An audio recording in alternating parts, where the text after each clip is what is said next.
এই দৃশ্য দেখে যে কোনো বিবেকবান মানুষের প্রাণ কেঁপে উঠবে।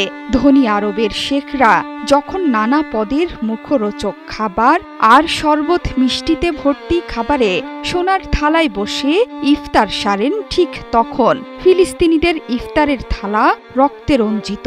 মৃত্যুকে সঙ্গী করে কখনো শুকনো রুটি, কখনো কোনো খাবার ছাড়াই পবিত্র রমজানে ইফতার সারেন ফিলিস্তিনিরা। তাদের কানে ভেসে আসে মুয়াজ্জিনের কান্নারত আজানের ধ্বনি।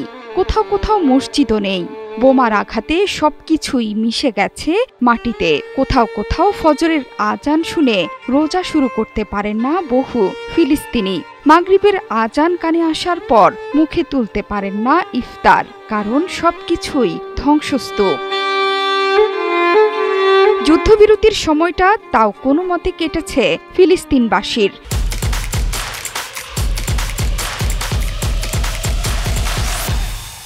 রোজার দিনে সেখানে কোনো মতে সাহায্যের ইফতারি হতো, কিন্তু মঙ্গলবারের হামলার পর সবকিছুই অন্যরকম। এখন গাজার উপর মুহুর্মুহু বোমা আর মরদেহের সারি। ইফতার, রোজা, সেহরির ভাবনা করার মতো সময়ই নেই সেখানে। সবাই ছুটছেন নিরাপদ আশ্রয়ে। মধ্যপ্রাচ্যের কসাই বেনিয়ামিন নেতানিয়াহু তাদের হুমকিপ্রবণ এলাকা ছেড়ে যাওয়ার নির্দেশ দিয়েছেন। আর থাকা যাবে না, শুরু হয়েছে পথের কষ্টের যাত্রা। এই যাত্রা জীবনের নাকি মৃত্যুর, সেটিও জানা নেই কারো।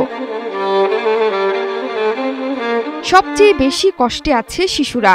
তারা বোঝে না কেন এমন বোমাবাজি, কতদিন এভাবে ছুটতে হবে সেটারও নিশ্চয়তা নেই। ইসরায়েলের হামলায় গাজায় এখন পর্যন্ত ৪৮,০০০-এর বেশি ফিলিস্তিনির প্রাণ গেছে। যুদ্ধবিরতির কদিনে হামলা কিছুটা কমলেও এখন আবার শুরু হয়েছে। প্রথম দিনেই মারা গেছেন ৪৫০ মানুষ। আরও কত মৃত্যু অপেক্ষা করছে কে জানে। পেট চালাতে শেষ সঞ্চয়টাও খরচ করে ফেলেছেন গাজার বহু বাসিন্দা। রোজার মাসে ত্রাণের লাইনও দিন দিন দীর্ঘ থেকে দীর্ঘতর হচ্ছে। এক থালা রান্না খাবারের জন্য শিশু থেকে বৃদ্ধ কাড়াকাড়ি করছেন সবাই। পরিস্থিতি আরো খারাপ হয়ে পড়েছে মার্কিন প্রেসিডেন্ট ডোনাল্ড ট্রাম্পের ক্রমাগত উস্কানিতে। কখনো গাজা দখল, কখনো নেতানিয়াহুকে বাঁচানোর আপ্রাণ চেষ্টা, আবার ইরানকে হুমকি ধামকি। ইয়েমেনে হামলা, ফিলিস্তিনিদের প্রাণ কেড়ে নিতে তৎপর মার্কিন প্রেসিডেন্ট। তাকে থামাতে কার্যকর কোনো পদক্ষেপই নিচ্ছে না আরব বিশ্ব।